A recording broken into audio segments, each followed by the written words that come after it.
Okay, everyone can hear me, right? Yes, Yes, Professor. Yes. Okay. So let's start with question number 13. So this is a patient with diverticulosis.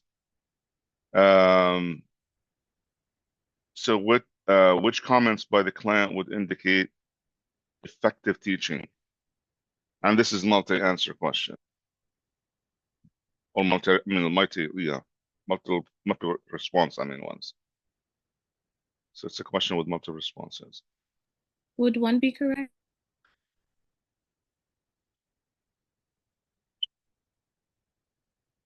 Um,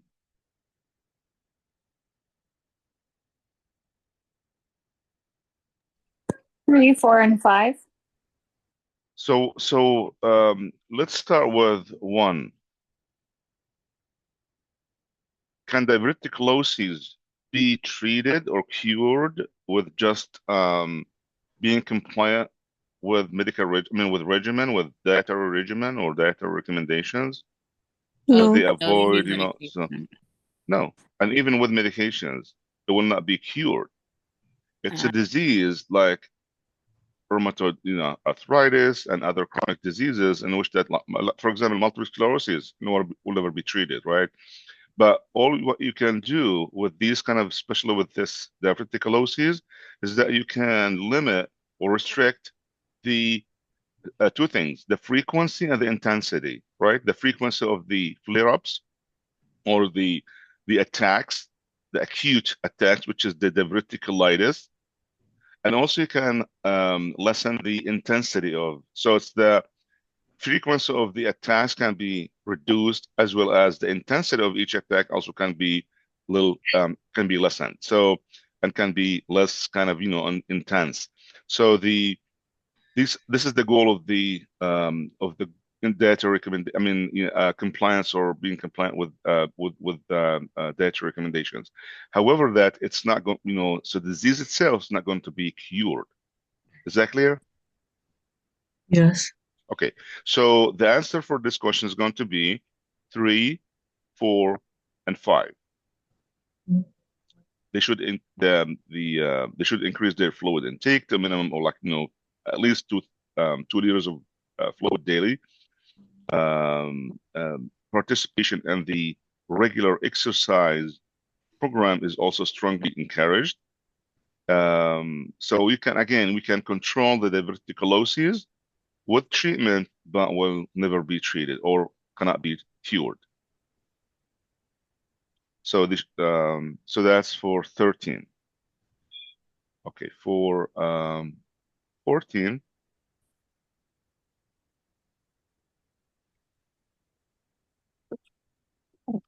So I need volunteers, please, to read the questions. A client with diverticular disease is receiving psyllium hydrophilic mucilate, which response from the client indicates to the nurse that the drug is having the intended effect. So what is the psyllium hydrophilic mucilate or mucilate? It's over-the-counter medication, right? You see it all the time with the orange colored cans, and it's available as too many formulations or forms of the drug, but most of it is of the frequently used one is the powder form. So you can have one is using a scoop or 2 scoops of it. Let's see. Bulk laxative. It's a laxative. A lot of people using it, especially with the older adults. They use it all the time, and even in nursing home, long-term facilities, nursing homes, they use it for almost like most of older adults because they have a very slow GI, peristalsis, and most likely they are high risk for constipation. So the answer for this one is 1. Yeah, because the function of this drug, or the intent of taking this drug, is to prevent constipation. So the particular disease is treated with a high fiber diet, and they also recommend taking the bulk laxative like this one. So the fiber is going to decrease the intraluminal pressure and makes it easier for the stool to pass through the colon. The bulk laxatives, they do not manage the diarrhea or relieve any gas formation. So the stool should remain soft and easy to be expelled from the GI tract. 15. A client with diverticulitis has developed peritonitis following diverticular rupture. When assessing the client, the nurse should perform which action? Select all that apply. So Um, rupture from so peritonitis. would it be 1, 3, and 5? Yeah, one, 2, 3, and 5. The liver to note any dullness or lack of dullness. So percussion will slow resonance and tympani, that which indicates the paralytic ileus, the absence of peristalsis. So that for percussion. The lack of liver dullness may indicate free air in the abdomen. So the client with peritonitis will have manifestations or will exhibit signs and symptoms of fever, tachypnea, tachycardia. Now the abdomen becomes rigid, as we said, like board-like abdomen with peritonitis, with rebound tenderness. And there will be also absent bowel sounds. So the client will not demonstrate excessive thirst, but may have anorexia, nausea, vomiting, in response to the decrease in peristalsis, because peristalsis has decreased, so patient will have that nausea and vomiting and anorexia. So the answer for this one, 1, 2, 3, and 5. So next, the rest of the questions pertain to hepatitis and the liver cirrhosis, and also acetaminophen toxicity. Patients who would take long or be on long-term high doses of Tylenol, acetaminophen, or suicide like in attempts, or so that pertains also some of the questions about these acetaminophen overdose or toxicity. Now the hepatitis, I believe section 1, I think, or section 2 did the hepatitis last week. So we have a group who presented about hepatitis. So the other group, I'm going to post, by the way, all the presentations on Canvas so that, because sometimes we have, the other group will not, attend, who haven't attended the presentation will be able to see at least the PowerPoint slides for content for that presentation. So all of them, the PowerPoint slides from all previously presented content. So far we have, I believe, like 7 groups have done presentations. So I'm going to post them on Canvas so that everyone will have access to them. So the hepatitis, just very quick, that we have there are too many types of hepatitis. Starts from A to E. Hep A, Hep B, Hep C, Hep D, right? And Hep E. So hepatitis A and E, they are both contagious, and both of them they transmit by the oral fecal route. Usually the A and E, usually by contaminated food or water, where sanitation is poor, and sometimes even in daycare settings, especially children. For example, Hep A is the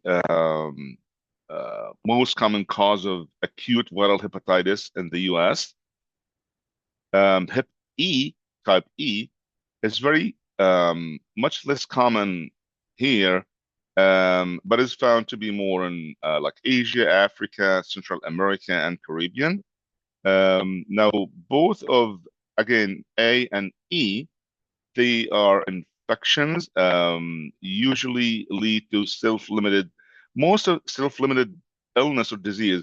So most of the time, patients who have been affected by Hep A, they will get the infection and they probably are going to transmit it to others. And knowing that they have Hep A, they have to do a serology or like blood test to find out, because Hep A and E, both of them oral fecal route, they are self-limiting disease. Patients will get some, not harsh serious manifestations, slightly low grade fever, little malaise or general weakness, and that's it, or some nausea, but they don't usually get like serious manifestations that will require them to seek medical attention, go to the ER or go to the PCP or go to their doctor. So that's called self-limiting disease. Means the immune system is able to, and your body is able to get over it and able to counteract and able to resist the disease and manage the disease. So it's a self-limiting disease that, in other words, that most patients with Hep A and E, especially A, because we have more prevalence of A than E, is that they get the infection and then they get over it, like their immune system is competent and they get over it, and they never like seek medical attention, and they keep transmitting the disease to others because it's an oral fecal route. It's not through the blood. It's not through the blood. It's oral fecal. So from contact, like personal, like physical contact, they can transmit the infection. So cross contamination can be done easily, especially for those who work in the restaurants, work in food business, work on assembly lines and work and food assembly lines and the like. So again, that's the danger of Hep A. It's self-limiting disease, and people can transmit to others knowing that they have the infection. Now, Hep B is completely different because so first of all, it's the second most common type of viral hepatitis in the US. So we have Hep A and then Hep B, most common type of hepatitis. And it is usually transmitted either through the blood transfusion, but which is less likely and very, there is no chance of, with all the surveillance that we have right now with the blood transfusions and blood units, and inspection of the blood units there. But most of the time, it's usually sexually transmitted disease. So, or the transmission through the sexual contact. So, or parenteral use of like IV drugs, or sometimes babies are born because during birth from chronically infected mothers.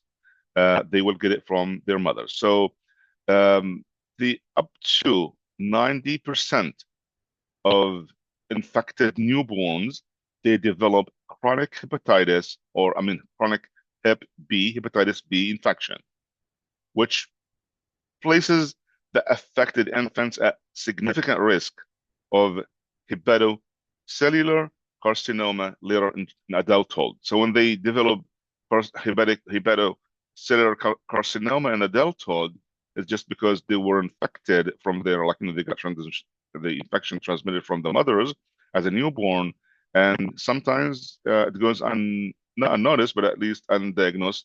Sometimes in some countries, maybe patient will, they will live until the adulthood without, unknowing that they have the infection, and they will get that type of carcinoma affecting the liver because of that. So, and also between 5 to 10% of patients will develop chronic hepatitis, which may progress to cirrhosis. So from this all types of hepatitis, we can summarize, is that from all these types of hepatitis, Hep A, Hep B, Hep D or E or C, that the about small fraction of or percentage of patients with this disease can progress, or the disease can progress to liver cirrhosis. Hepatitis like C and D, very brief, just go over them. The hepatitis or Hep C It's usually transmitted also parenterally through blood transfusions or IV drug use, and they rarely transmit through the or by sexual contact. The mode of transmission is unknown in approximately about 40% of cases of Hep C, but it's been this type of hepatitis Hep C also you'll find it in patients with interstitial disease and ESRD, and they because they undergo or they receive hemodialysis, and sometimes the transmission is through the hemodialysis machines. The unit itself, it's like cross contamination, so that's why we have to be vigilant or have to be careful with the inspecting and the machines and the the cleanliness kind of protocol for the machines, the aseptic technique for the machines. So we need like strict aseptic technique to for cleaning the machines between patients. Hepatitis D, it's another like rare disease, but I mean it's not that quite prevalent as the other types, but it's the defective RNA virus that requires the presence of the Hep B virus to replicate. So D is a quite different, type of hepatitis, but it's kind of there is a complex pathophysiology behind it because it requires the presence of Hep B virus to replicate in the cell. Anyways, so most cases of acute viral hepatitis, most patients, most of them recover completely. So the treatment is very supportive, I would say generally supportive. However, that small portion of I mentioned that earlier, about like 5 to 10% of them, they develop what's called the fulminant hepatic failure, or end-stage liver disease, or what is called liver cirrhosis, which is fulminant means last stage, fulminant hepatic failure. Another point to mention here about the toxin or drug-induced liver injury, because the liver may get traumatized and injured from the either toxins or medications, drugs. That is the cause of the majority of cases of acute liver failure. So if you have an acute liver failure, that could be because of either patient had taken some toxins, certain medications, and we have to focus here on one medication, which is acetaminophen, Tylenol. Other medications like isoniazid and phenytoin and halothane, they result in or cause some type of reactions, and the liver react to these medications in a way that it results in in hepatic trauma or hepatic acute liver failure. So when patients who have taken too much of that acetaminophen, they develop acute liver failure.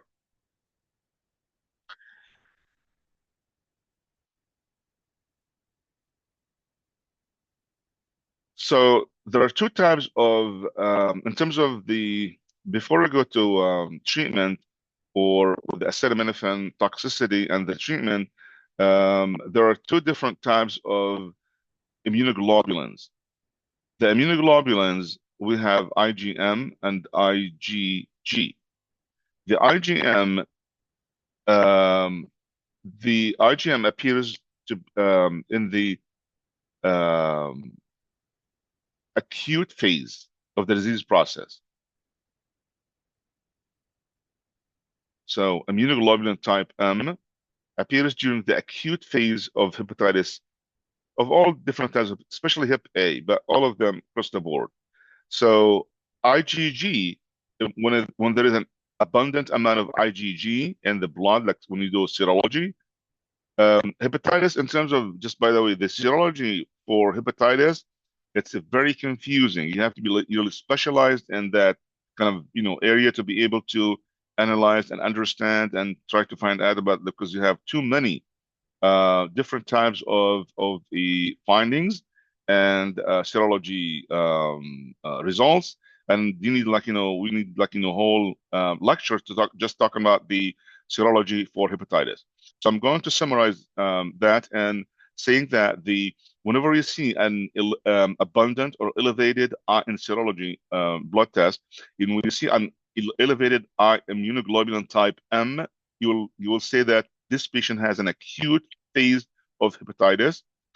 The presence of the abundant or elevated number of IgG immunoglobulins that indicates two things, or one of two options, one of two things: either that this patient has developed the disease previously or in the past, or historically, patient this has at some point has that disease, or which means past infection, and developed lifelong immunity, or this patient has a chronic infection, either chronic infection, which is chronic hepatitis, or this patient had, because you'll find that with patients who had received the immunizations, they would have a high IgG, or sometimes when the immune system produce the immunoglobulins type G, you will find them in a large amount.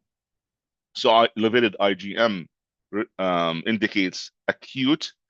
You can just say like AM, acute M elevation, or immunoglobulin type M will be elevated, and then CG.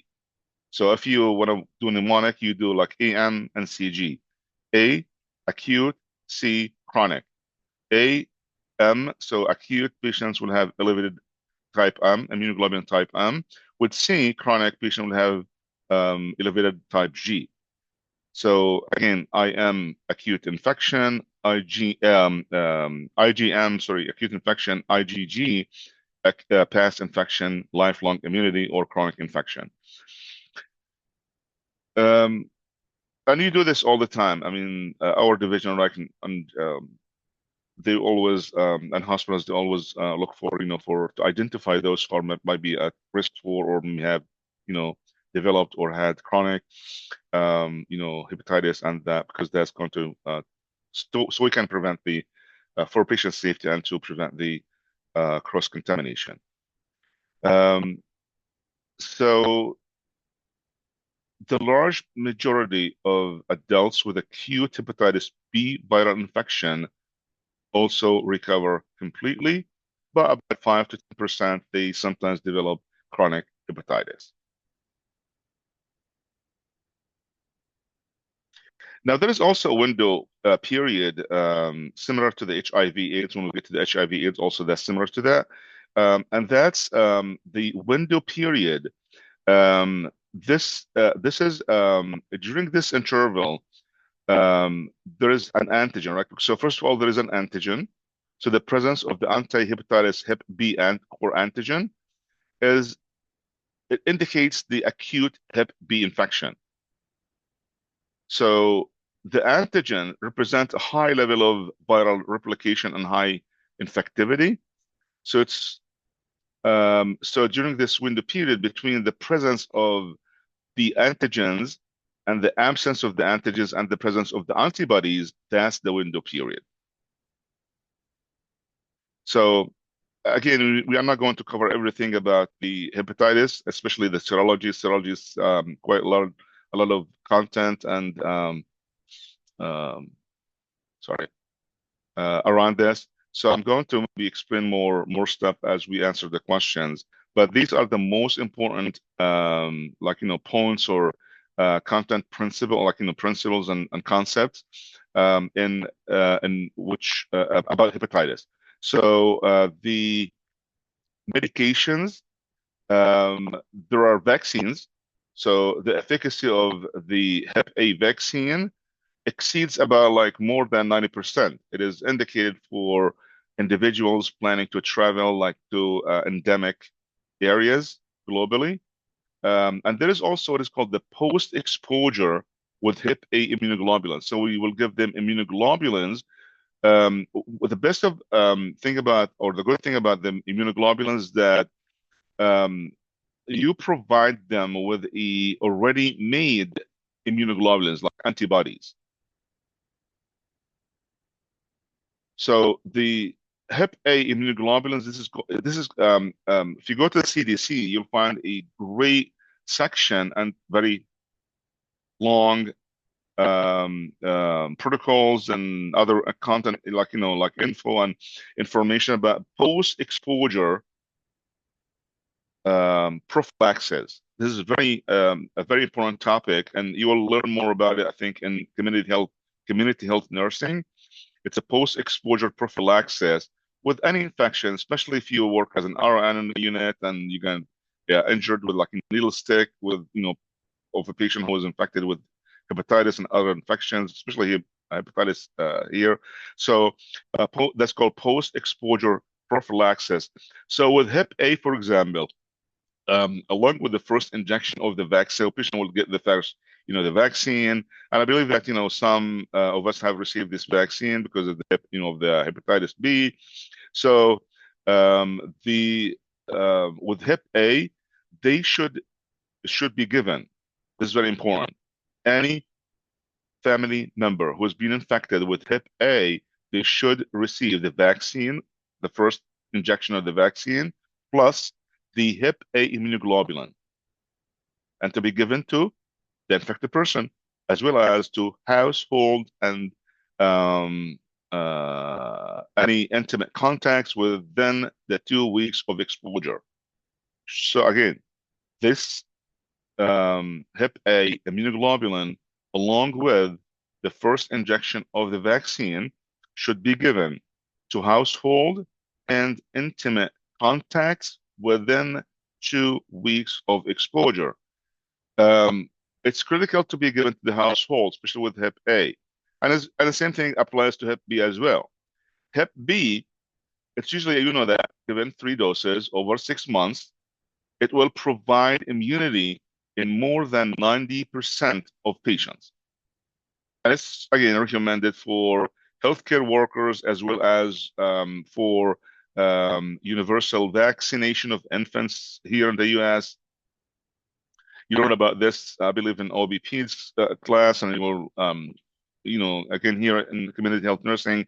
The Hep B is given after exposure, like after a needle stick injury from an infected patient, or to the newborn of infected mothers.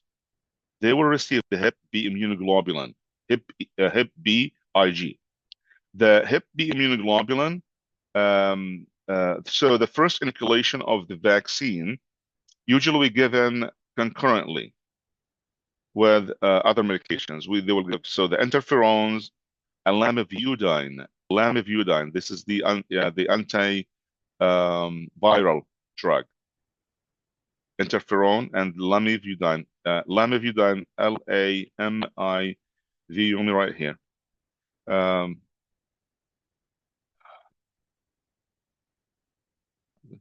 All right, in the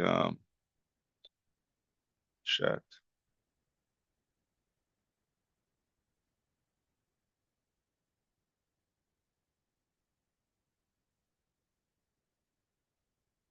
So this is the name of the drug, in addition to the interferons that are going to be given to the patient to treat patients with chronic hepatitis Hep B, chronic Hep B. So the oral lamivudine with interferons. So the oral lamivudine, this drug, that's treatment for chronic Hep B infection, and it's part of the antiretroviral prophylaxis if the patient has an HIV positive, or if the patient was HIV positive. So if this patient is in HIV positive, then they will get this drug as well. So I'll cover that also, and in our lecture when we get to that HIV/AIDS content. So there is no immunization and no proven post-exposure prophylaxis for people infected or exposed to Hep C. So there are some, medications, but that are still they're antiviral medications, but there is no medications, but there is no immunization or proven post-exposure prophylaxis for Hep C. Now, you will find that there is a link to I believe, to CDC, and the other PowerPoint slides. You'll find that link. The CDC provide a lot of information about the post-exposure prophylaxis after be infected with hepatitis. So we'll go to question number 16. Volunteers, please.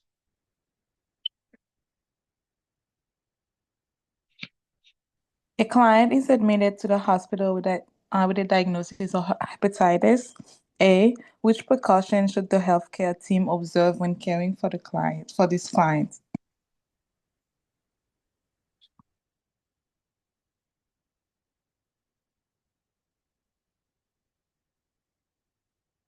So Hep A is what kind of infection is that, or mode of infection? Mode of infection is the mode of Oral to is fecal. the oral fecal, right? Yeah, Mhm. good. Yes. So what would be the best strategy or protocol or technique or practice for prevention? Is it airborne precautions? Is it contact precautions? Is it what kind of precautions would you implement for this patient or establish for this patient? It would be contact precautions. Exactly. So with contact precautions, what would you recommend? Gloves. So what is Number 4, wearing gloves. yes? So contact precautions are recommended for clients with hepatitis A, and this includes wearing gloves for direct care. A gown is not required unless substantial contact with the client is anticipated. It's not necessary to wear a mask because that's for airborne and for you know other like respiratory infections. So the client doesn't need a private room unless incontinent of stool. If the patient is incontinent of stool, then that should require that patient should be in a private room. 17.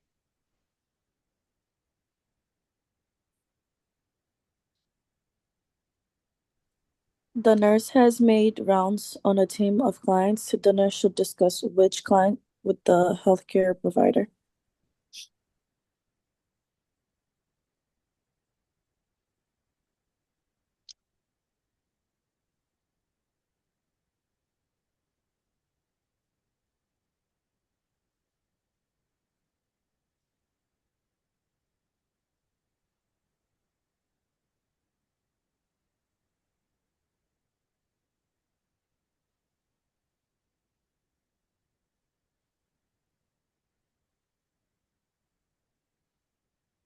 Should it be Is it 2?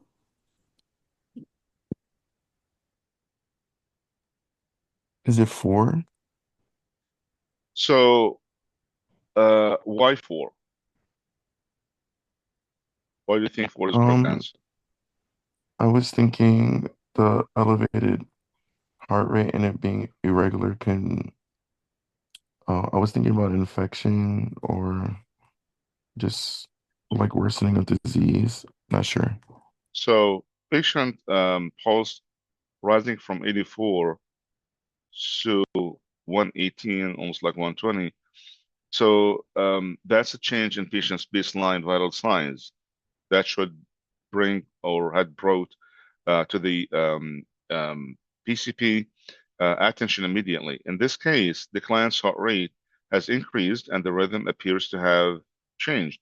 So the PCP may prescribe an EKG to determine if treatment is necessary. Also, the nurse should also complete a set of current vital signs as well as physical assessment before providing the information to the PCP using the SBAR, format.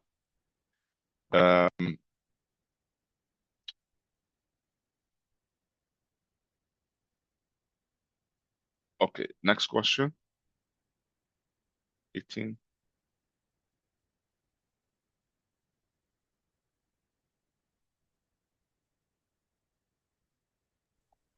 The nurse's assignment consists of 4 clients.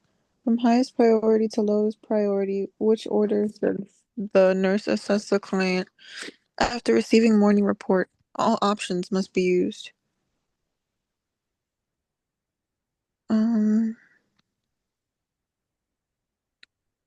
Number 1 is 1. Number 2 is 2. Number 3 is 3, and number 4 is 4. That's what I think. 1, 2, 3, 4. 1, 2, 3, 4. Yeah. Okay, so it's 1, 3, 2, 4. Now the nurse. So we look at that number 1, the client or patient or client with cirrhosis, confused and disoriented. Believe me, most of the questions about related to that liver cirrhosis content, a good number of them, they will be around the concept of patients becoming disoriented or patients become with altered mental status and the ammonia level. Most of the questions about that.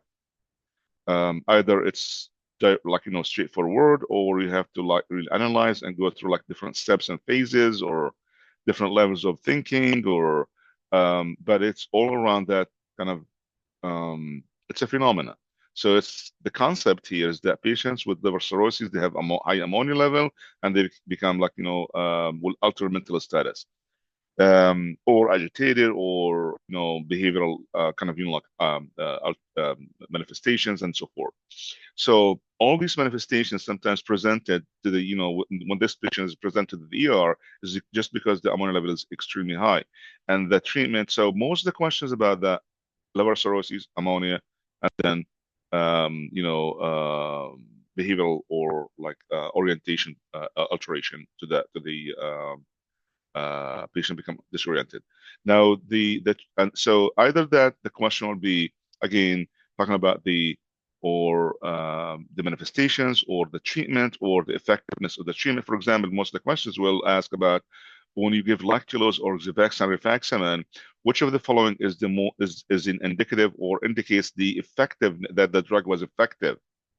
So first of all, we would you should know that, the lactulose or rifaximin Xifaxan is given to this patient because of liver cirrhosis and have a high ammonia level, and that in attempt to, and the intent or the intention is to give this drug to lower the ammonia level, and patient become more oriented and less combative, less confused. So the effectiveness, so the answer always has to do with orientation. Patient is more oriented, patient is less confused, patient is less combative, and so forth.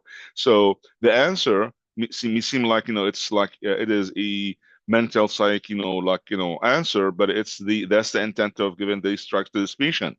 So a good number of questions around that, the effectiveness of these medications given, and the indication is the changes in mentation or orientation or psych, mental, or behavioral, and the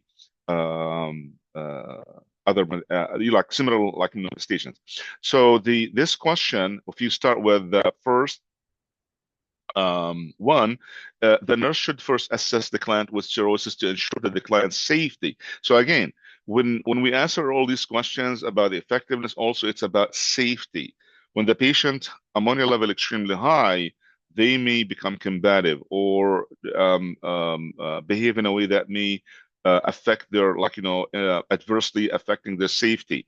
So the number one, or the first patient, is going to be the patient with cirrhosis to ensure that the client's safety and assess the client for the onset of hepatic encephalopathy. So again, liver cirrhosis, hepatic encephalopathy, high ammonia level, and altered mental status, and the treatment. So the effectiveness of the treatment should reflect or be reflected in patients' behavioral and orientation status. So the nurse should then assess the client with acute pancreatitis who is requesting the pain medication. So safety, number one. Number two, pain management. And then, which is the third one. And then, so 1, 3, and then back to the second patient. So that's the sequence. 1, 3, 2, 4.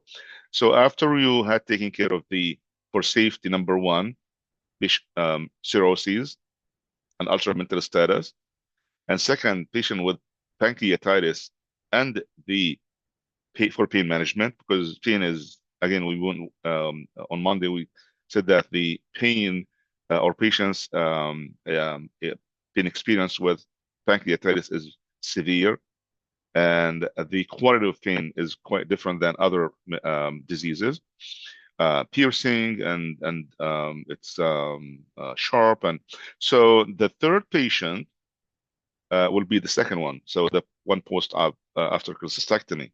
So we then are going to assess the client who underwent a cholecystectomy and a 1-day post-op to make sure that this patient, I know that nowadays they don't use the T-tube a lot or frequent. The frequency of T-tube insertion post cholecystectomy or during the cholecystectomy is now kind of prevalent or wide, but some still using the T-tube, and you still be tested in the board exam with the T-tube. So we would we have to know about the use of T-tube post or care of patients with T-tube post cholecystectomy. This is a very important concept or topic to review, and that's from Adult Health 2, about the specific things about the T-tube. Very important, because you expect like one question in the board exam about the T-tube.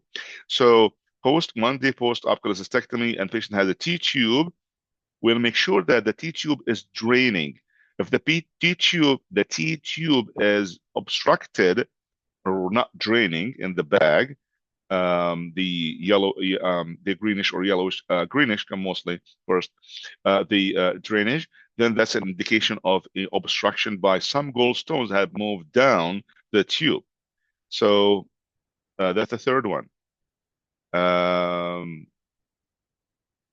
So we'll make sure that the T-tube is draining and that the client is performing post-op breathing exercise.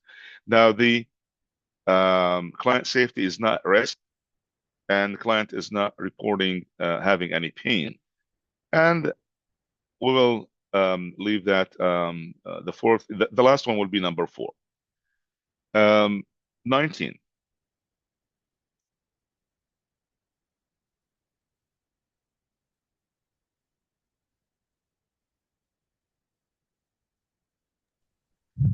A client with Hep C has been admitted to the hospital. The nurse should institute which measure to prevent transmission of Hep C virus to healthcare personnel.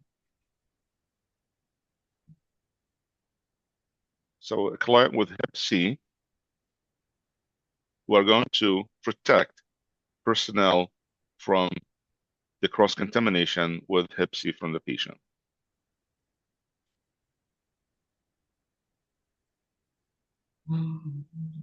So Hep C, like B, it's transmitted through the blood exposure or needle stick.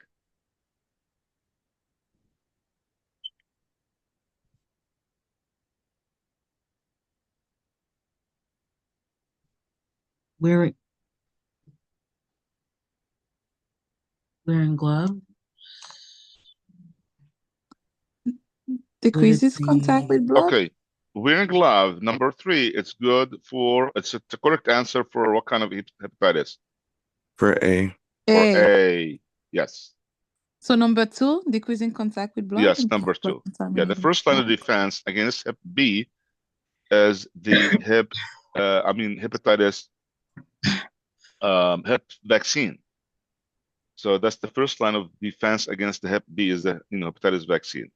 And so in this case, decreased contact with blood and blood contaminated fluids. That's the only, that's the best answer for in this question. That because 3 is a great answer for Hep A. So when we change the stem of the question to be instead of hep C, hep A, then your answer is going to be 3. Okay, and 9, sorry.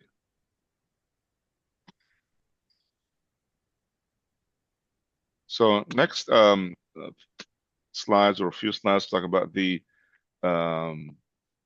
cirrhosis and the acetaminophen, alcoholic cirrhosis. Went over, the etiology for why patients or for reason patients develop cirrhosis, or the factors that may contribute to the liver cirrhosis. So the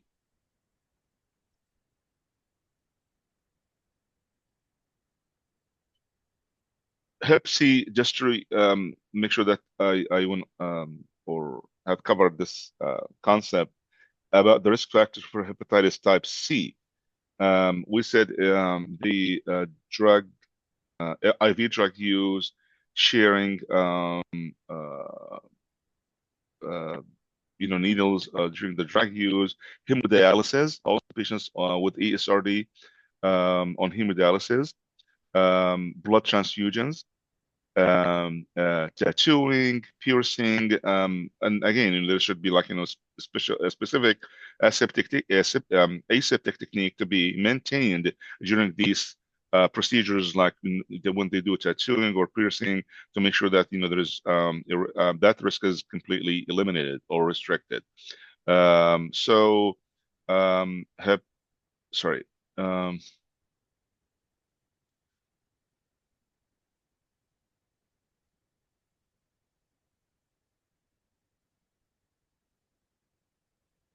Patient, we said also in terms of manifestations, patient develop jaundice and they will be at risk with liver cirrhosis. The manifestations went over this Monday, Monday. Really. So ascites and icterus, which is jaundice, the blood, the hematological changes, alterations, like patients become at risk for bleeding. The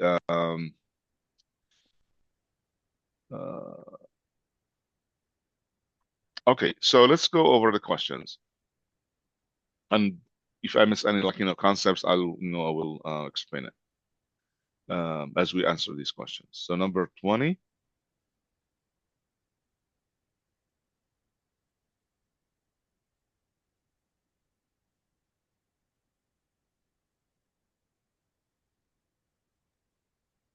A client had a liver biopsy 1 hour ago. What should the nurse do first? Could it be 4?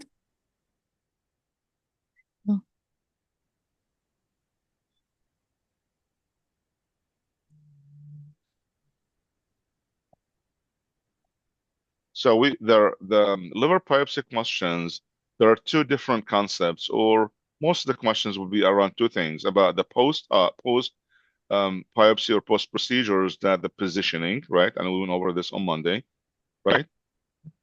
Patient should be on the abdomen, more to the right side, but on the abdomen with pillows, like 2 or 3 pillows underneath, right? So that will be creating like a cushion and pressure, right, on the injection on the insertion site, or on the biopsy site, which is the puncture site. So the needle insertion. So number 2 is that because of the biopsy needle insertion site is very close to the lung, so there is a risk for lung puncture and pneumothorax. These are 2 things about the liver biopsy: positioning post procedure, and then the risk that could have the lungs, puncture to the lungs could have occurred, and patient had developed a pneumothorax. So therefore, that after or immediately after the procedure, the nurse should determine any diminished, any absence or absent lung sounds, and especially the right lung, focusing on the right lung. So the answer is 1. yes. Also makes sense. 21.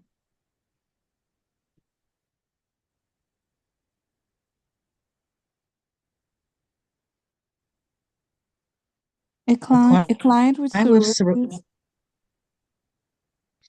You can read. Okay. A client with cirrhosis is receiving lactulose. The nurse notes the client is more confusing asterisks.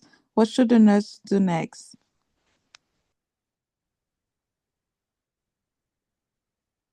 So what does asterisk says? I have, a picture of the asterisks here.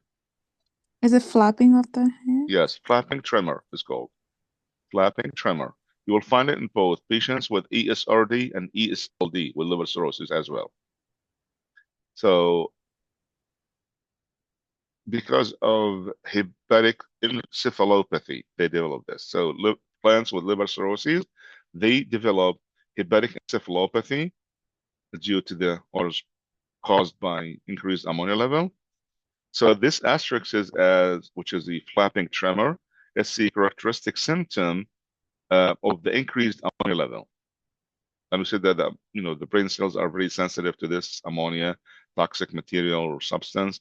So the bacterial action on increased protein and the bowel will increase the ammonia and cause encephalopathy to occur. So the answer to this one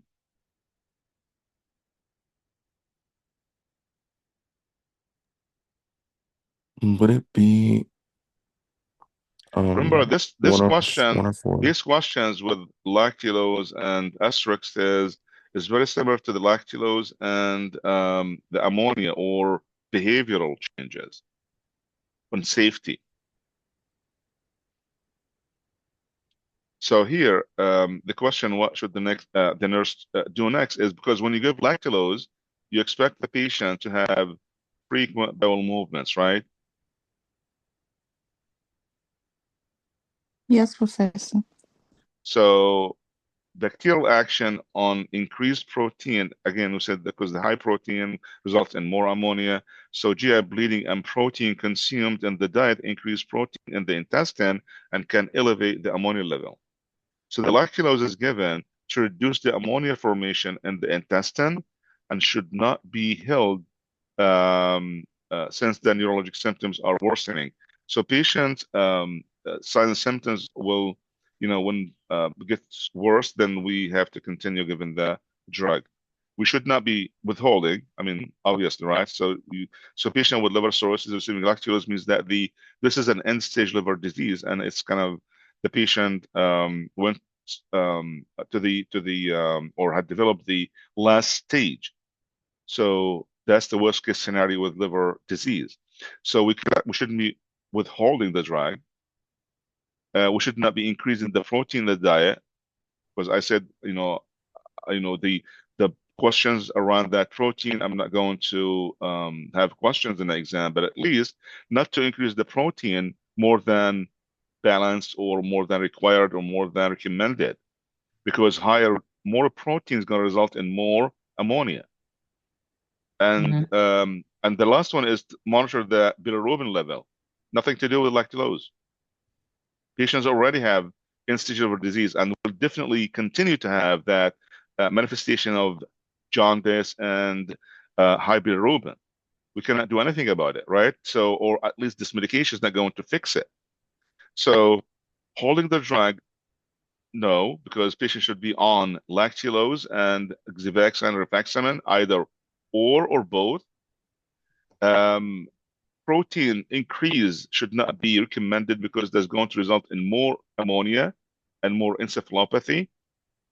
And bilirubin, nothing to do with the effectiveness of this drug. Is that clear with this question? Yes. Is it okay? Yeah, because I'll make sure that you got the concept of the encephalopathy and the ammonia and the treatment for. Okay, 22.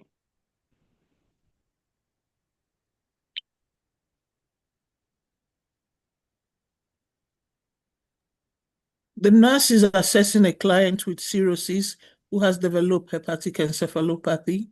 the nurse should notify the healthcare provider of a decrease in which serum lab value that is a potential precipitating factor for hepatic encephalopathy.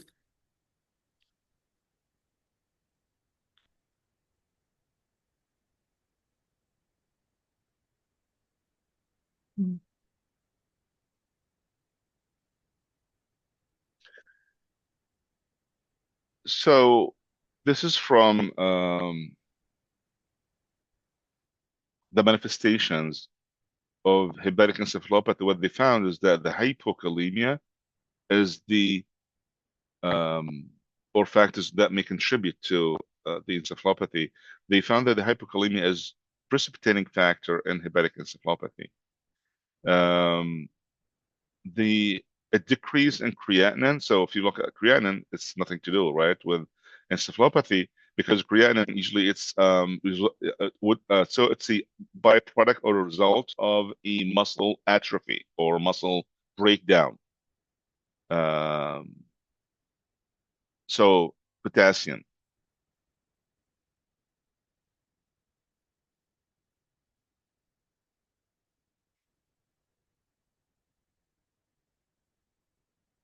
So the answer is potassium 3, hypokalemia.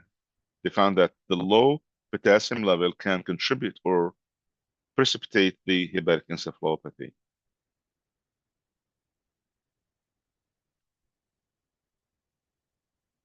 With the liver cirrhosis, they found, or they have seen a more of increased aldosterone level, but it's not significant.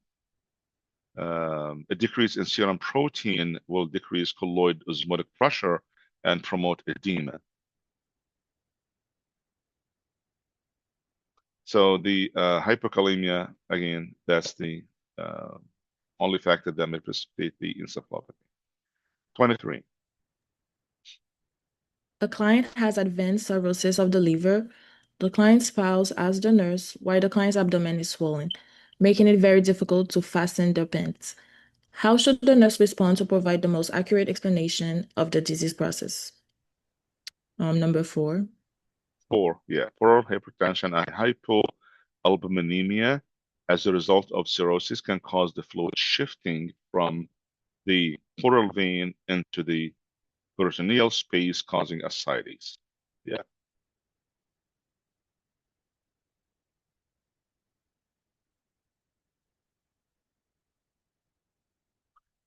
Okay.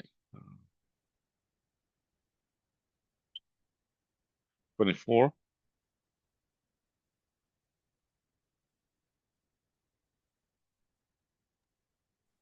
A nurse is developing a care plan for a client with hepatic encephalopathy.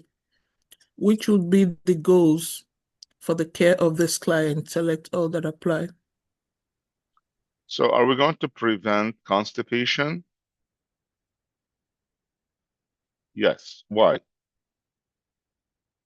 Why prevention of constipation? Remember that this patient on lactulose will always complain of not making it to the bathroom, even sometimes become incontinent or unable to control themselves, and with the bowel movement, because that's a frequent loose stools. So we want that, right? So the lactulose is, that's a drug that's going to result in causing this loose stool and frequent, too many, right? So the intent of the drugs, it's going to, we said that it's a resin, so that's one of the ultimate or best treatment, or optimal treatment to get rid of that ammonia from the GI tract. So number one is prevention of imagine that is, patient is constipated, there's a lot of ammonia is going to be circulating in the bloodstream. So we're going to keep the ammonia within the vascular system, like GI and then vascular, then patient will have a more intense effect from the ammonia. So that's why we need the patient to get rid of that bowel frequent, so we can remove as much of that ammonia from the GI tract, from the body. So from the GI means coming from the vascular. So number one, accurate, correct, yes. What about number 2? Yes. Yes. Number three, remember safety always. When it comes to Yes. patient with hepatic encephalopathy, safety, yes. Four,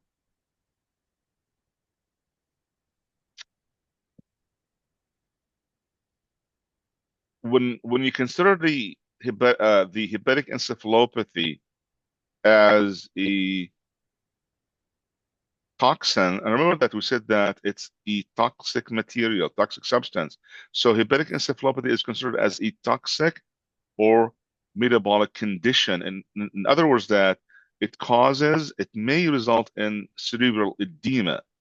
And that's why this patient become confused, disoriented, and combative, and agitated. And so all these manifestations has been or caused or resulted from that cerebral edema, from the ammonia. So it's not just the brain cells are sensitive to the ammonia, but also it may result in a cerebral edema. So this condition, when we say hepatic encephalopathy, it is is considered as a toxic or metabolic condition that causes cerebral edema. So it's going to affect the patient's coordination and pupil reaction to light and accommodation. So two things about safety, like about walking or coordination and walking, and pupil reaction. Both should be considered as assessment, monitoring system, when we monitor the patient or as we assess the patient. So these two elements are significant for as a indication of a high or low ammonia level. So number 1, 2, 3, 4, and you go with 5.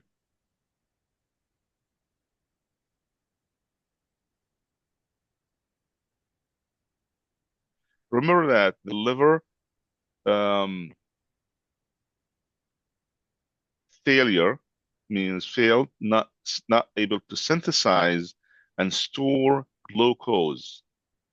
And that's another significant point. Glycogen, which is supposed to be stored in the liver, now this liver unable to do that. So this liver is not able to synthesize and store glucose. So then you will give fluids high in carbs.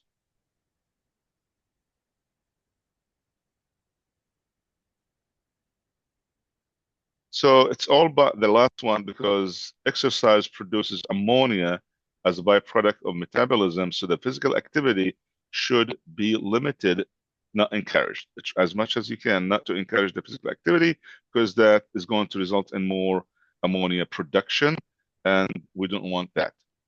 So all but so 1, 2, 3, 4, and 5. Question number 25.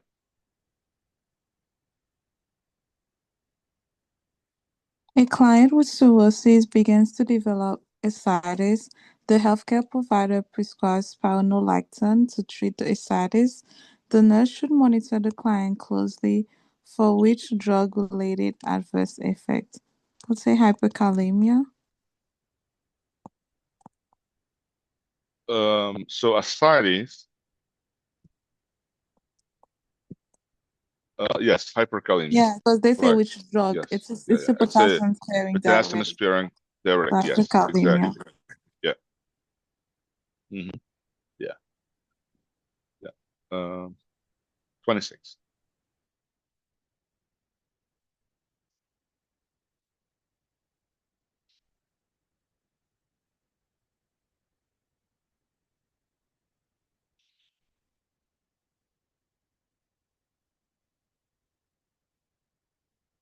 The client with jaundice has pruritus and areas of irritation from scratching.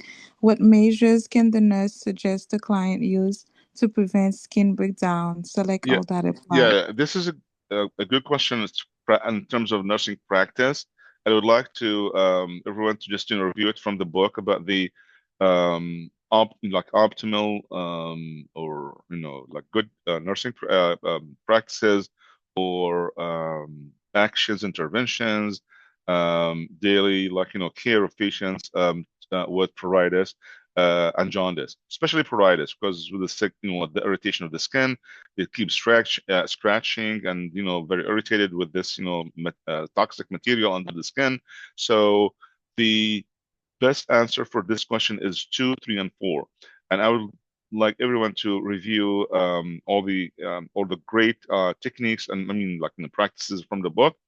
But you will find that number 2, 3, and 4 is the correct answer for this question. So 27. The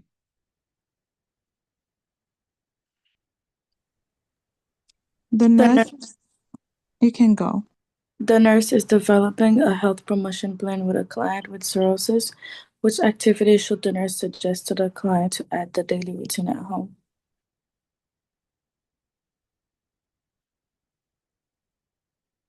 There is a table. I'm not sure if I posted that, and you'll find it more. I would say, yeah, you will find that table in the content PowerPoint slides, not the case studies. This one.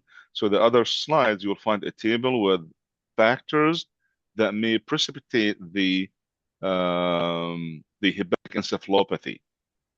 And this is a great table to look at the factors and the mechanism how these factors contribute or result in encephalopathy or the elevation of the ammonia level, like the GI hemorrhage, constipation, hypokalemia, hypovolemia, infection.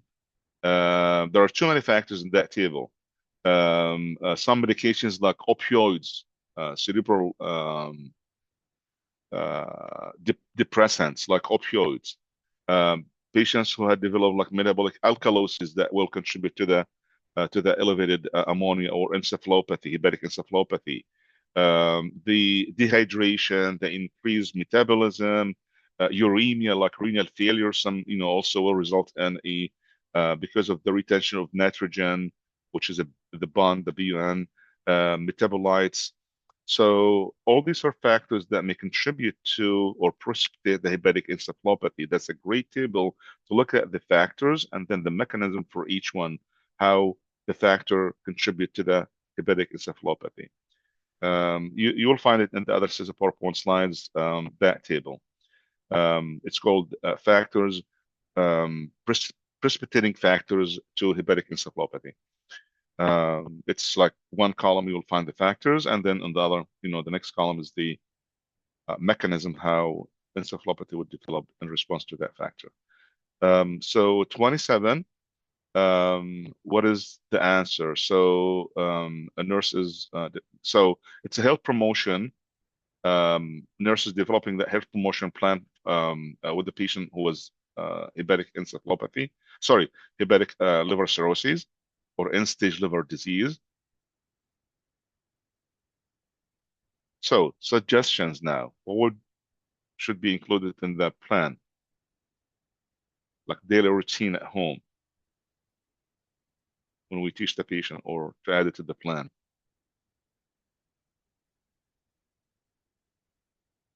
Is it 2? 2. Yeah, Yeah, general I health think promotion it's like measures. It's the health promotion, right? So this is Yeah. health promotion measures, which would include maintaining, good nutrition, avoid infections, and abstain from alcohol. Alcohol. Yeah. Yeah. 28.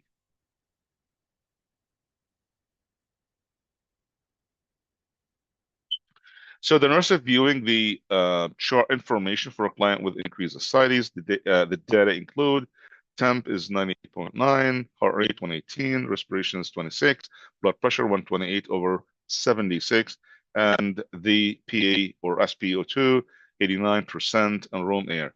What should the nurse do first? Prioritization question. Raise the head of the bed. The oxygen is low. Yes.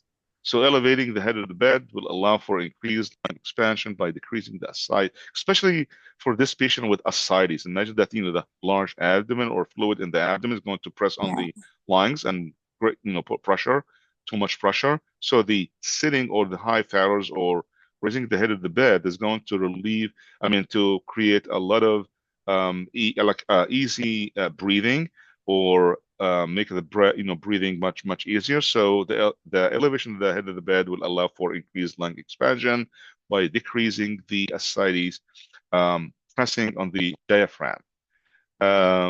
So the client requires assessment.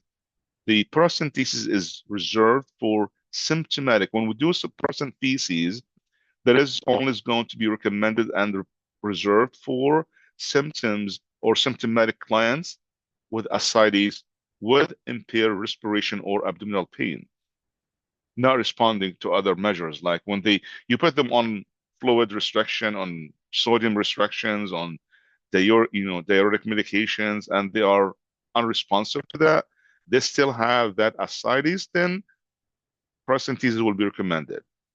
And also for this question, there's no indication for blood culture. What would you do the blood culture? There's no any, in the stem of the question, nothing pertains to the blood culture.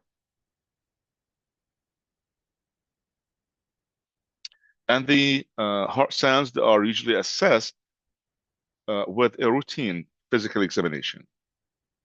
29. So the answer was 4, yes. Yeah, 29. The nurse is caring for a client with esophageal varices. The nurse should discuss which laboratory report finding with the healthcare provider. Is it 4? What will be your rationale, John? Because the liver is responsible for clotting factors, and there could be increased bleeding because of right. Something you said yesterday, portal hypertension, right? It's irrelevant to the portal hypertension here. I mean, the esophageal varices, yes, it does. Esophageal varices, it is a resultant complication from the portal hypertension, absolutely. But the elevated PT and PT, because this patient at risk for bleeding for 2 things, because they have a limited amount or number of clotting factors, and they have a easily ruptured varices. These esophageal varices, they are very delicate, tiny, fragile blood vessels in the esophagus, mesentery, and they are easily ruptured with coughing, with increased abdominal pressure or intrathoracic pressure. I mean, especially intra-abdominal pressure. So that could, rupture, and that would result in hematemesis, severe profuse bleeding. So the client with esophageal varices is at risk, higher risk, or even higher risk for bleeding with elevated, because they will have elevated PT-INR, and the plan is to prevent the bleeding. So the other findings, if you look at like the albumin, yes, it will be low. Ammonia will be high. So our attempt is to increase albumin, lower the ammonia, the slightly decreased level of calcium. So a decreased calcium albumin, a decreased albumin can cause fluid to move into the interstitial tissue, and more fluid will be shifting to the abdomen. Increased ammonia, we said, it's toxic to the brain, and patient will have encephalopathy. So the most important one among the 4 here is going to be 4, because that's risk for bleeding. The other lab findings are not life-threatening, right? Findings or results. 30.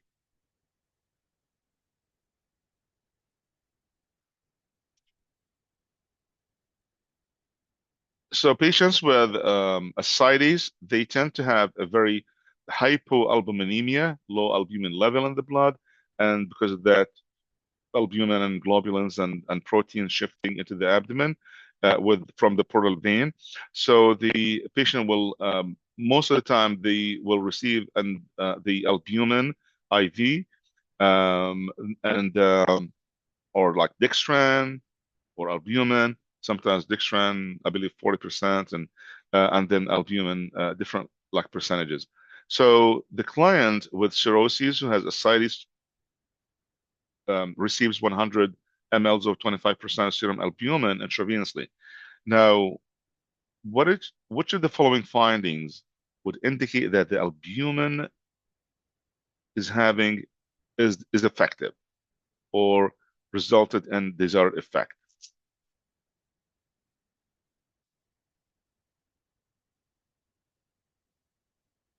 What would you give albumin? Albumin is given to create a colloidal osmotic pressure to prevent fluid from leaving the portal vein into the abdomen, into the peritoneum, and to reduce the fluid shifting, right? It'll be 1. Exactly. Normal serum albumin is administered to reduce ascites. So hypoalbuminemia, it's a mechanism, again, that underlies the ascites. It's underlying ascites. When there is a low albumin in the blood, there is more. Remember that the albumin is the colloidal pressure, the osmotic, which means that's going to pull the fluid into the compartment. So when we have enough albumin protein molecules in the blood, in the portal vein, and the blood vessels, we have more fluid shifted into the vessels, the vascular system. So it's going to pull more fluids into the vascular system. Less protein molecules in the vascular system, more fluid will leave the vascular system. So protein pulls the fluid in and hold it into the vascular system. Less albumin or protein or globulins is going to result in more fluid to leak or to leave the vascular. So hypoalbuminemia is it underlies the low albumin or protein level in the blood. That's hypoalbuminemia. It's a mechanism underlying ascites formation. That's when the ascites would form. That's when we have less albumin and globulin and protein molecules in the bloodstream, because that resulted in a decreased colloid osmotic pressure. So the administration of that albumin would increase the plasma colloid pressure and will cause the fluid to flow from that tissue or from the abdomen or from the interstitial spaces back onto the plasma, pulling, right? So the protein pulls or colloidal pulls in the fluid, and the hydrostatic pressure will push it out.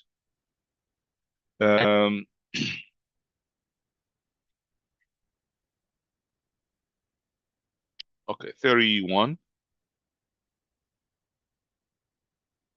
The nurse is assessing a client with a zinc Blake Mold tube.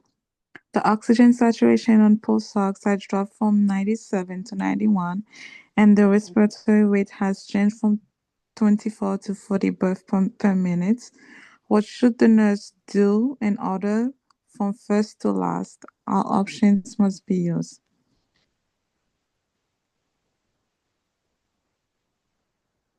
So the nurse should first assess the client to determine if the tube is obstructing the airway.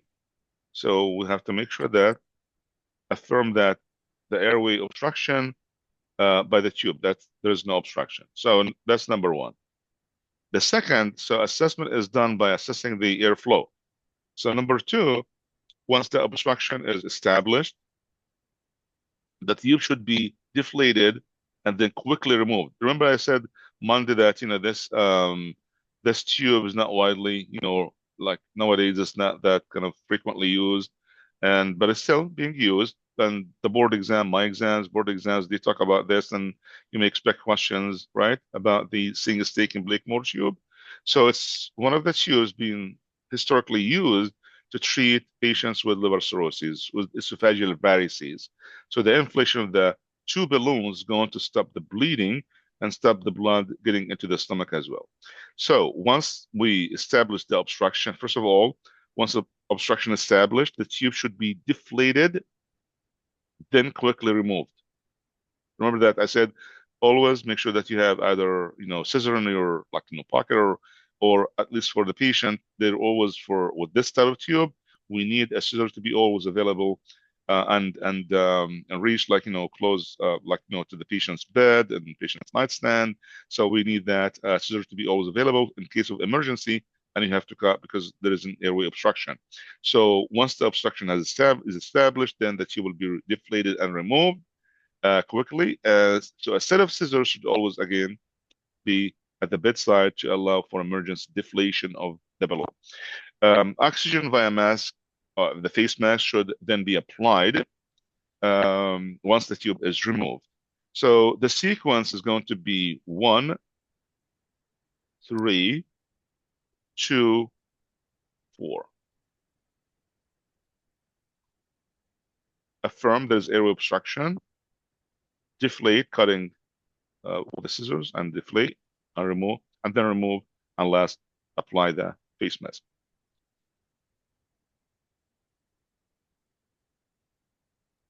Can you So repeat that again, Professor? Sorry. yeah, you will affirm the obstruction, so that will be number 1. Affirm, make sure that there's an airway obstruction from the tube. Second, you will cut this with the scissor, cut the tube. Excuse me. So you will deflate the tube, and then third, remove it, pull it out, remove the whole catheter or tube, and then you apply the face mask with oxygen. Thank you. That's in case, yeah, sure. That's in case if there is a obstruction, and confirmed that there is an airway obstruction. Now, I think I went over most of this stuff. This is the shunting, the peritoneal venous shunt, in which that provides like continuous reinfusion of ascitic fluid. So the fluid from the abdomen is going to the vena cava. We are going to shift the fluid from the abdomen into the inferior vena cava, IVC. So it goes right to the right side of the heart as it continues. This is like one of the terminal cases, like cases unresponsive to like paracentesis, or patients who like have a daily paracentesis. And I would say that that patient I mentioned on Monday from St. Joe's that has like 9,000 liters, mLs of fluid taken at one time, or once like in one episode or one treatment session, and then having like a daily paracentesis. That patient is a good candidate for this kind of shunting, unless there is some or other criteria that patient hasn't met, or is not, hasn't met some other criteria. But at least just this amount of fluid is unrealistic that you'll be doing like a daily paracentesis for a patient with liver cirrhosis. So that's kind of continuous shifting of the fluid from the abdomen into the vena cava. Patient will be on diuretic medications and meds to like aldactone and other potassium-sparing diuretics, but that's sometimes some cases are unresponsive to the treatment. There is another medication that I missed or did not mention on Monday for esophageal varices. It's called octreotide. I'm going to put it here, and because this is a very important drug, octreotide, which is you will find it under sandostatin.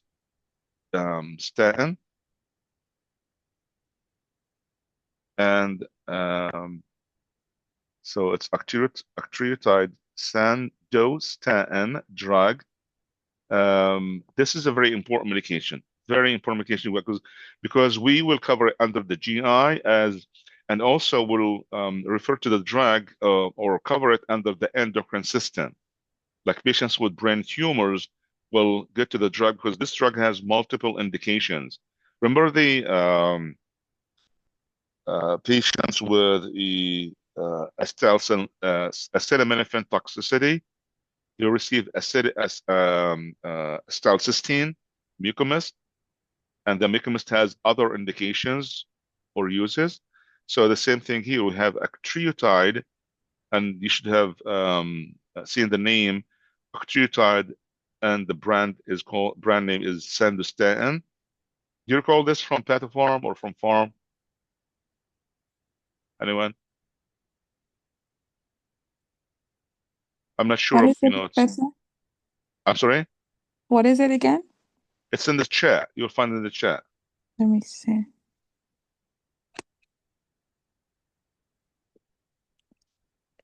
Octreotide sandostatin.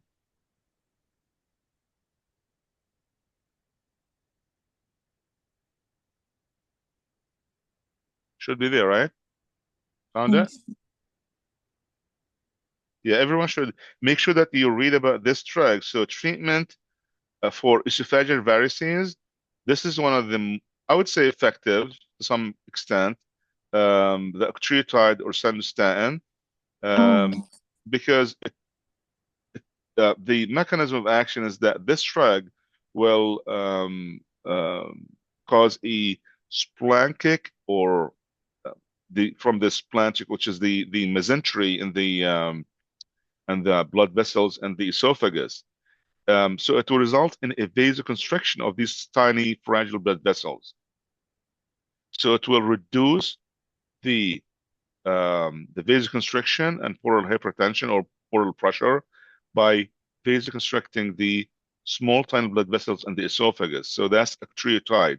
And sometimes they do what is called the ligation or banding, like C-band or banding with like and ligation, and that's endoscopy procedure for the treatment will be sclerotherapy.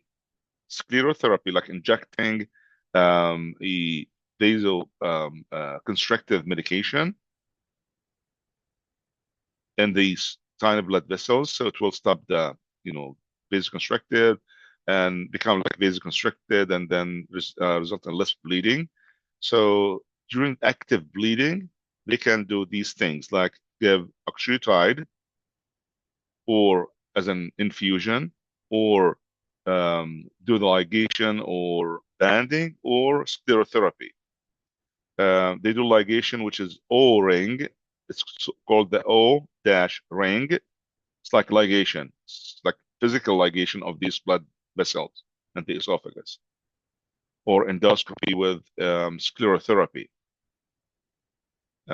These are some treatments for esophageal varices, and others will be the balloon tamponade. Balloon tamponade, when you read about the balloon tamponade, means this tube, single stick and Blakemore tube. This one is balloon tamponade or tamponade. So it's a tube that's again for active bleeding. That would be one of the treatments, in addition to sclerotherapy or to the banding or ligation of these blood vessels, or the octreotide sandostatin medication. And again, we will revisit the octreotide sandostatin medication in patients with brain tumors and the endocrine system, especially pituitary gland tumors. So the octreotide, just very quick, is that octreotide, which is sandostatin, it's prescribed for different indications. Sorry.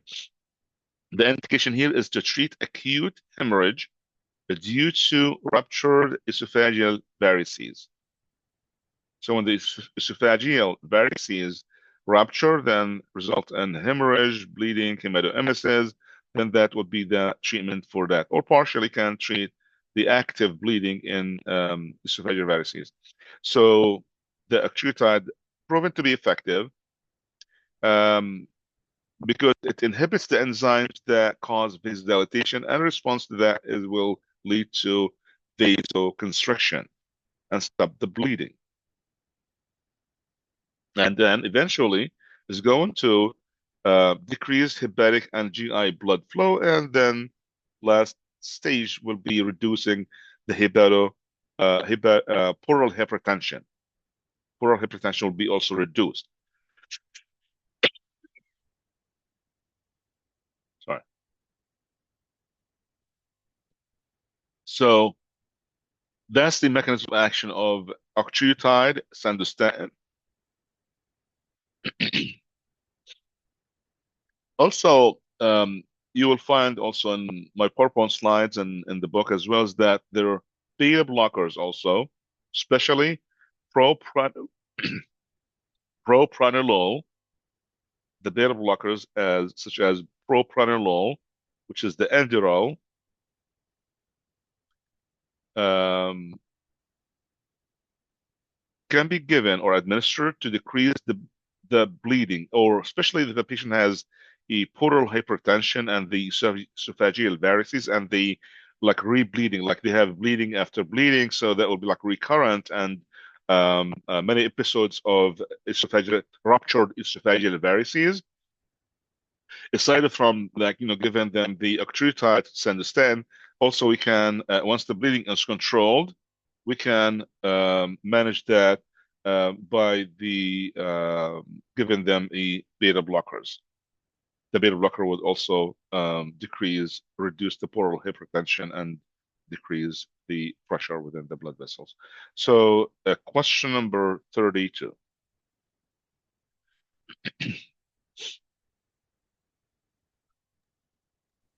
The nurse monitors a client with cirrhosis for the development of hepatic encephalopathy, which is an indication that hepatic encephalopathy is developing.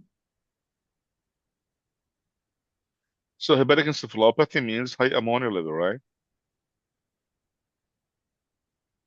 And when ammonia elevates, then it affects the mentation and consciousness and mental status, and right? Yes, so 1. So number 1, good.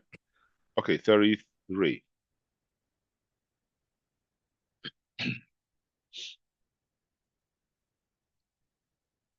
So client serum ammonia level is elevated, and the PCP prescribes the 30 mLs of lactulose or the nurse assesses the client for which expected effect of this drug.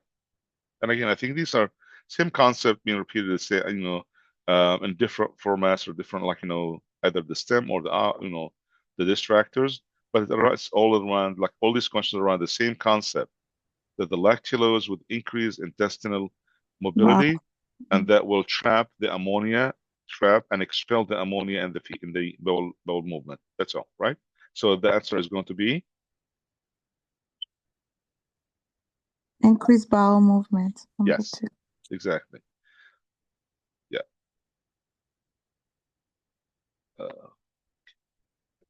34.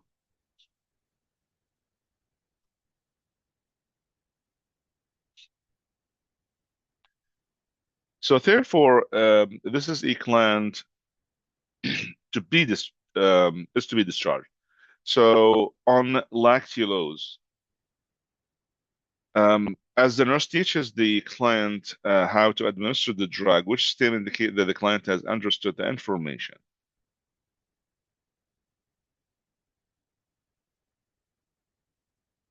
Because we know that the taste of the lactulose is, I mentioned this class many times, is that it's a problem for most patients. So we recommend that to be given or mix it with Apple juice. yeah, we can't give it with with any fruit juice. We can mix it with water, or we can also mix it with milk. That can make it taste, I believe, better, and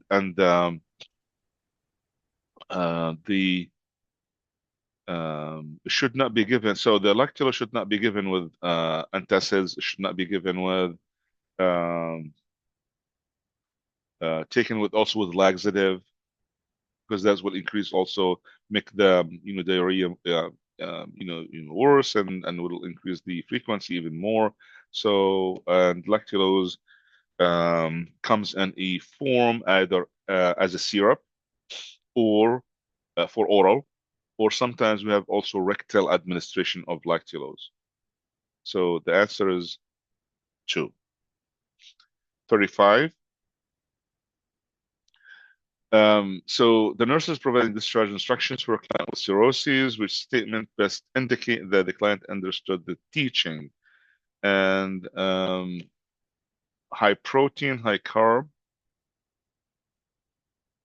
We don't recommend, right? Because a high protein always it's going to result in more ammonia. Acetaminophen, it's the hepatotoxic, and also it's not going to be metabolized in because the liver has failure. Number 3. Number 3, yes.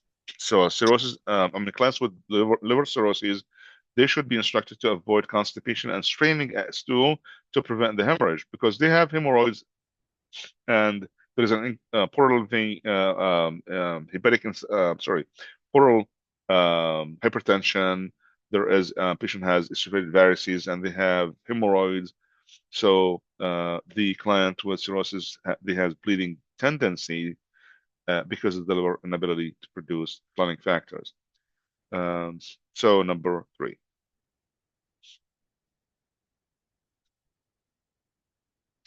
So pancreatitis, I think there's maybe mnemonic. I did not cover that in class, but we went over the Turner's sign and Collins sign as a sign of hemorrhagic pancreatitis and the type of pain experienced by patients with acute pancreatitis. And most of acute cases, they develop that from excessive amount of ETOH abuse or alcohol abuse. So they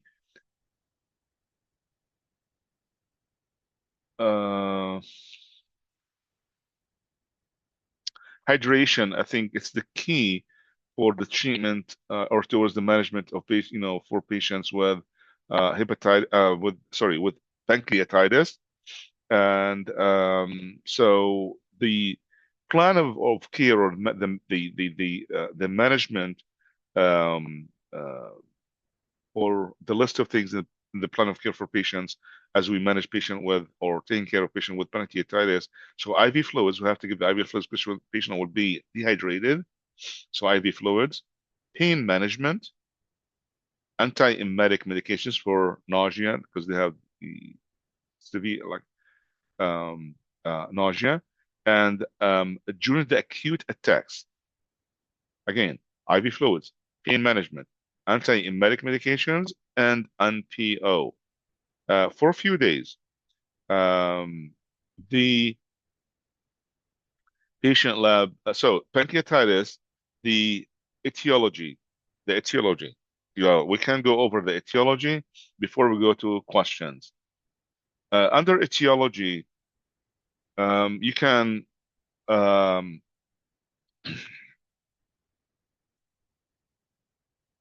look at okay, so I'm going to put it in the chat. I get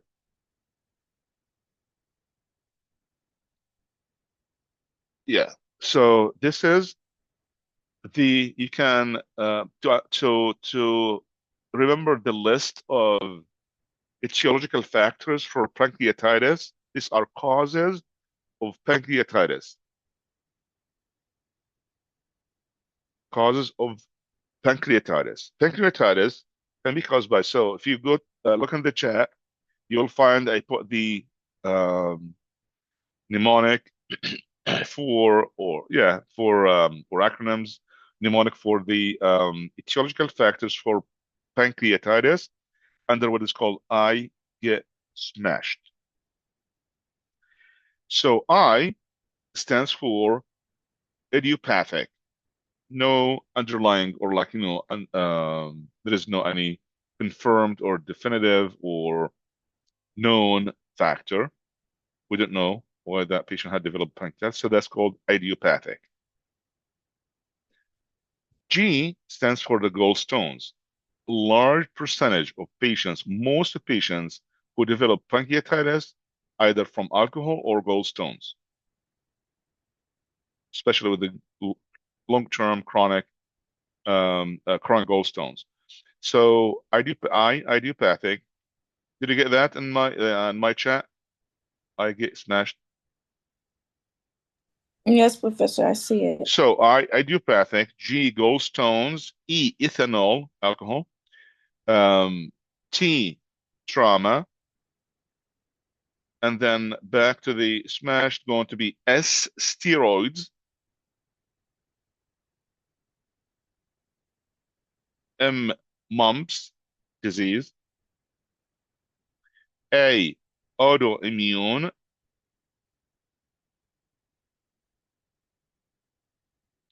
S, there'll be a little odd, not odd, but more of like, strange that patient, yeah, I will, I remember the meeting, Shanti, 12:30, yeah.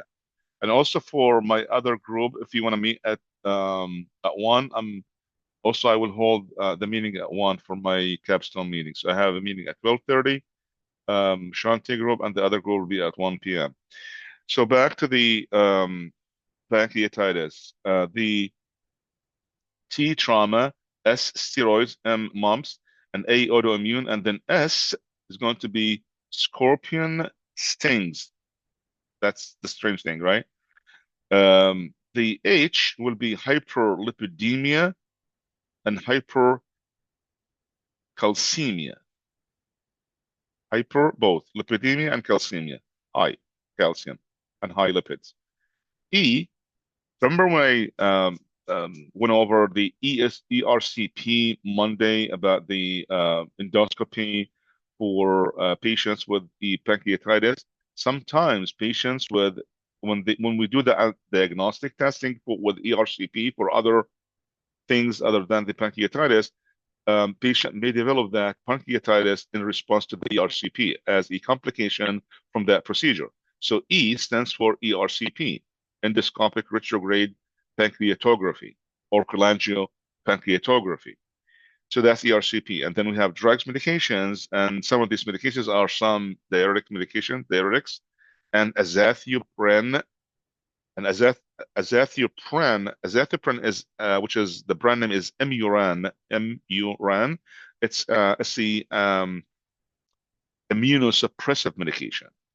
So these are that's the acronym for the factors that may contribute, or the precipitating factors and etiology for pancreatitis. So the other medications, furosemide Lasix may, for some patients, it may also result in pancreatitis for long-term use of furosemide Lasix. Estrogen, methyldopa, the beta blockers, valproic acid like Dipakine, Depakote. These are the meds, or there are a list of medications that may cause pancreatitis.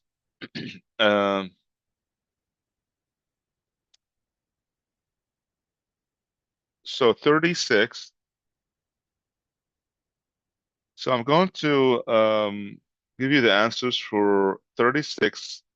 That's a history for, okay. So you obtaining a health history for a client with pancreatitis. Um,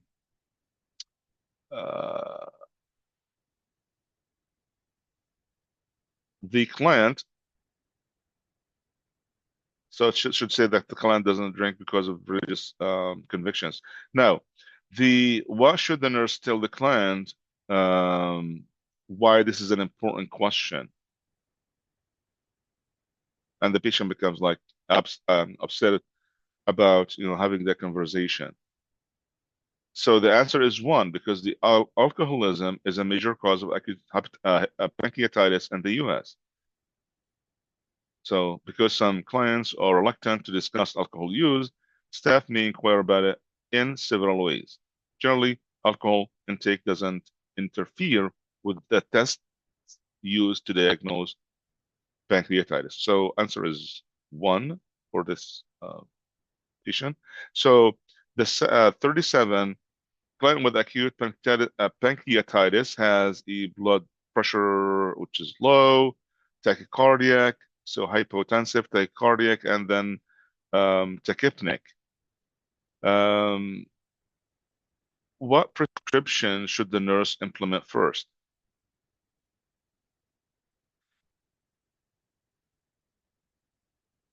Placing IV? No. Fluids, always, yes. Listen, IV. Fluids, yeah. For the placement is patient is dehydrated. 38. So providing care for a client hospitalized with acute pancreatitis with severe abdominal pain. So interventions that would be most appropriate for this patient is going to be 1, 2, so positioning. Second, pain management. 2, then monitoring the respiratory status, and then the last one, obtain daily weight. The high calorie, high protein, it's irrelevant. So the client with acute pancreatitis usually experience severe abdominal pain. So the client will likely receive an opioid such as morphine to treat their pain. So placing the client in a side-lying position relieve the tension on the abdomen area and promote comfort. Semi-Farrow's position is also appropriate for this patient. The nurse also should also monitor the patient's respiratory status because the client with pancreatitis are prone to develop respiratory complications. Daily weight obtained to monitor the patient's or client's nutritional and fluid volume status. During the acute phase of the disease process or this illness, when the client is experiencing pain, the pancreas is going to be resting or basically like a resting phase when we withholding food and drink. So which means during the acute attack, patients should be on like NPO, on fluids, pain management, remember that, and then NPO for a few days. So when the diet is reintroduced or resumed, then it is going to be high carb, low fat, bland diet with no spices and no caffeine, no. So high carb, low fat, bland diet. That's the recommendation or recommended dietary diet for patients with pancreatitis. 39, the nurse notes that the client with acute pancreatitis occasionally experiences muscle twitching and jerking. So how should the nurse interpret the significance of these symptoms? So muscle twitching and jerky movements or jerky fasciculation of the muscles, twitching and jerking movements of muscle. It's a sign of Hypocalcemia? hypocalcemia. In addition to that, circummoral, right? Yes. Bluish or discoloration. So hypocalcemia develops in severe cases of acute pancreatitis. Remember that pancreatitis is fluid loss, dehydration, hyperglycemia, hypocalcemia. Even though, as I think I mentioned that in class on Monday, that the exact cause or pathophysiology or the mechanism is unknown. But they found that patients with this disease, they develop the hypocalcemia, and these are the signs and symptoms in addition to numbness of the fingers and lips, circummoral cyanosis, and tingling, sensation. The 40, propanthenol bromide. Yeah, read about this medication. It's an anticholinergic drug, antispasmodic medication that will decrease vagal stimulation and pancreatic secretions. So propanthene is an anticholinergic drug. It's an antispasmodic that would decrease the vagal stimulation and pancreatic secretions. It's contraindicated when in patients with no bowel sounds. With bowel sounds, like patients with paralytic ileus, it's contraindicated to give them this drug. So the answer is 1. 41, the healthcare provider has prescribed pancreatic enzyme. So this is about the enzyme replacement. So please also make sure that you read in my PowerPoint slides and from the book about the nursing care of patients on pancreatic enzyme replacement. They need replacement for the enzyme, for that enzyme that the pancreas is unable to produce. So they will be on these replacement drugs, which is pancreatic enzyme replacement, especially with, in patients with chronic, right, condition. So in chronic pancreatitis, destruction of the pancreatic tissue requires this replacement of this enzyme.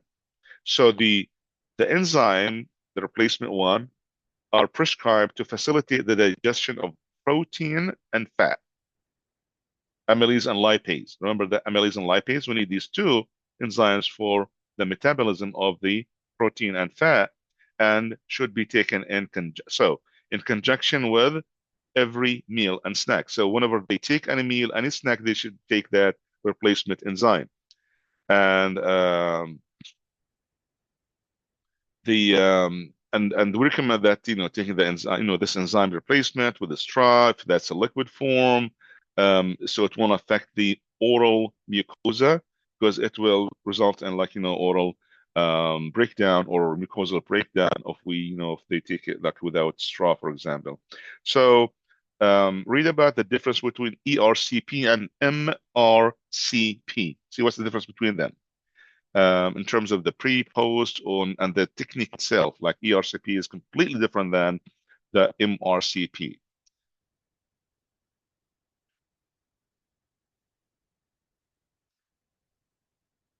Okay, and that concludes our lecture. I'm going to also stop the recording.